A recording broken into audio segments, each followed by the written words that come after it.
ஏங்க ஓமானுக்கு வாங்க. இந்த ஸ்பாட்டுக்கு பேர் ஹொக்கைன் ட்ரென்ச். ஒரு 32 minutes ட்ராவல் ஃப்ரம் முசன்னா. லஞ்ச் கூட சாப்பிடாம சீக்கிரமாகவே கிளம்பிட்டோம். ஏன்னா ஈவினிங் 5:30க்கெல்லாம் இப்போது சன்செட் ஆகிடுது. அதுக்கப்புறம் இருட்டிடும்.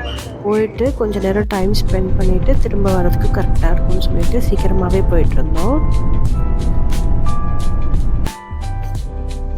ரெசிடென்ஷியல் ஏரியாலாம் தள்ளி நல்ல ரிமோட் லொக்கேஷனில் இருந்துச்சு அந்த ஸ்பாட்டு. ப்ராப்பராக டூரிஸ்ட் ஸ்பாட் அப்படின்னு மெயின்டைன் பண்ணுற இடத்துல சுத்தமாக தண்ணி கிடையாது. ஸோ ஒரு டீ ஸ்பாட்டில் டீ வாங்கிட்டு உள்ளே போயிட்டோம். நல்லா பார்த்திங்கன்னா நல்ல ரூரலான வில்லேஜ். ஸோ யாரையுமே வெளியில் பார்க்கவே முடியல. அந்த ஸ்பாட்டுக்கு ரீச் ஆகிட்டோம். இப்போது நீங்கள் பார்க்குற இந்த பிளேஸில் எல்லாமே ஆகஸ்ட் மந்த்லலாம் தண்ணி நல்லா போகுமா. நம்ம நவம்பர் மந்தில் வந்திருக்கோம். தண்ணி கொஞ்சம் கம்மியாக தான் இருந்துச்சு. ஸோ கொண்டு போன லஞ்ச் எல்லாம் சாப்பிட்டுட்டு ரைஸ்க்கு லைஃப் ஜாக்கெட்லாம் போட்டுட்டு சரி தண்ணிக்குள்ளே போகலான்னு போயிட்டு இருந்தோம்.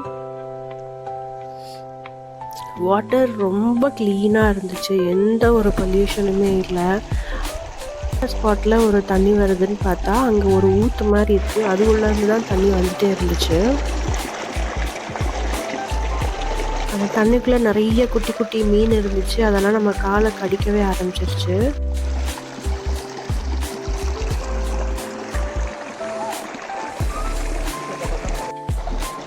காலாட்டம் வச்சுன்னு கிளியராக தெரியும் கூட எடுத்து.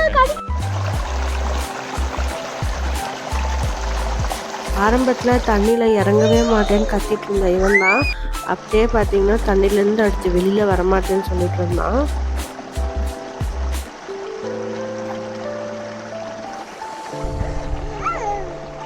ஒரு ஃபாரினர் கப்பல் பார்த்தோம்.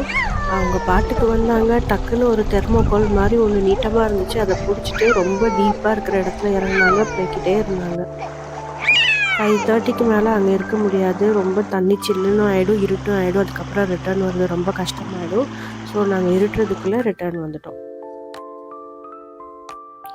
இன்னொரு vlogல பார்க்கலாம். பாய்.